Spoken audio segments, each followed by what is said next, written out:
Hi குட்டீஸ், எல்லாரும் எப்படி இருக்கீங்க? நல்லா இருக்கீங்களா? ஸ்ரீநிவி ஸ்டடீஸ்க்கு உங்களை அன்புடன் வரவேற்கிறேன்.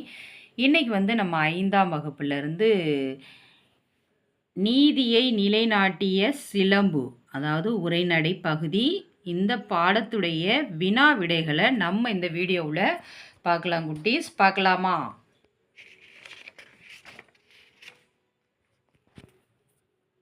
சரியான சொல்லை தெரிவு செய்து எழுதுக அப்படின்னு கொடுத்துருக்காங்க.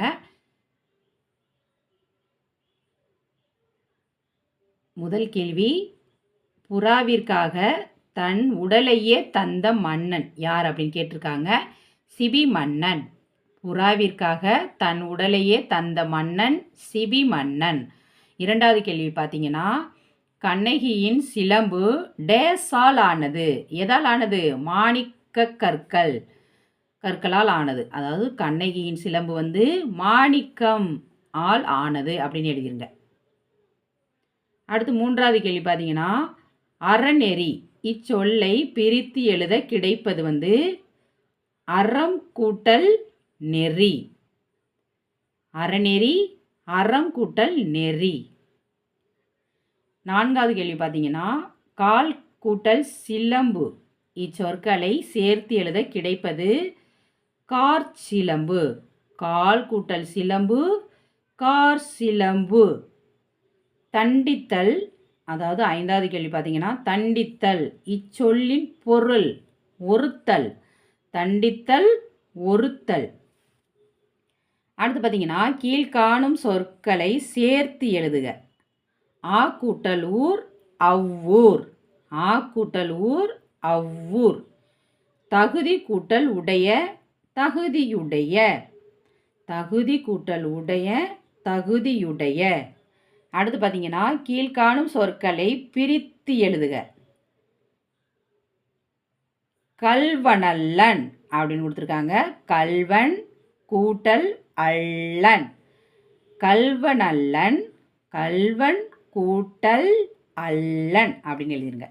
அடுத்து பார்த்தீங்கன்னா, செங்கோல். செங்கோலை எப்படி பிரிக்கணும்? செம்மை கூட்டல் கோல். செங்கோல், செம்மை கூட்டல் கோல். அடுத்து பார்த்தீங்கன்னா, வினாக்களுக்கு விடையளிக்க 3 கேள்விகள் கேட்டிருக்காங்க. அதற்கான பதிலை நம்ம பார்க்கலாம். சிந்தனை வினா ஒன்று கேட்டிருக்காங்க, அதற்கான பதிலையும் நம்ம பார்க்கலாம்.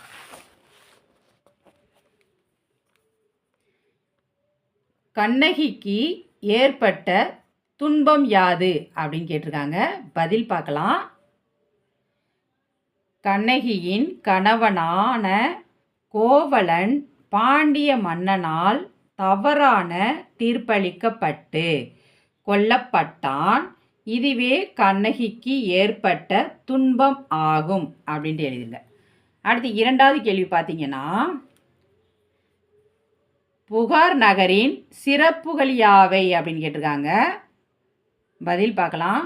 ஒரு புறாவுக்காக உடலையே தந்த சிபி மன்னனும் பசுவின் கன்றை கொன்ற தன் மகனையும் அதே தேர்காலிட்டு கொன்ற மணிநீதி சோழனும் வாழ்ந்த நகர் புகார் நகராகும் அப்படின்ட்டு எழுதுங்க. அடுத்து மூன்றாவது கேள்வி பார்த்தீங்கன்னா, பாண்டிய மன்னனின் வெண்கொற்ற குடை வீழ காரணம் என்ன அப்படின்னு கேட்டிருக்காங்க. பதில் பார்ப்போம். பிறர் சொல் கேட்டு பெரும்பிழை செய்ததால் பாண்டிய மன்னனின் வெண்கொற்ற குடை வீழ்ந்தது அப்படின்ட்டு எழுதுங்க. அடுத்து பார்த்தீங்கன்னா, சிந்தனை வினா. சிந்தனை வினாவில் என்ன கேள்வி கேட்டிருக்காங்கன்னு பார்ப்போம்.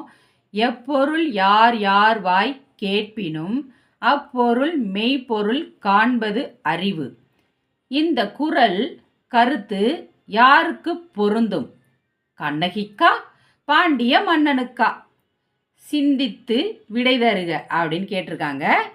நம்ம பதில் எழுதலாம். பாண்டிய மன்னருக்கு பொருந்தும். ஏனெனில் பிறர் சொல்லை கேட்டு ஆராயாமல் கோவலனை கல்வன் என்று நினைத்து கொலை செய்ததால் பெரும்பலிக்கு ஆளாகி இறுதியில் தன் உயிரையே மாய்த்து கொண்டான் அப்படின்ட்டு எழுதிருங்க. அவ்வளோதான் குட்டீஸ்.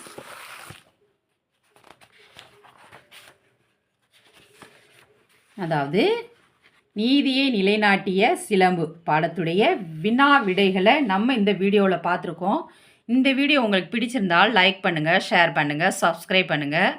பாய் குட்டீஸ்.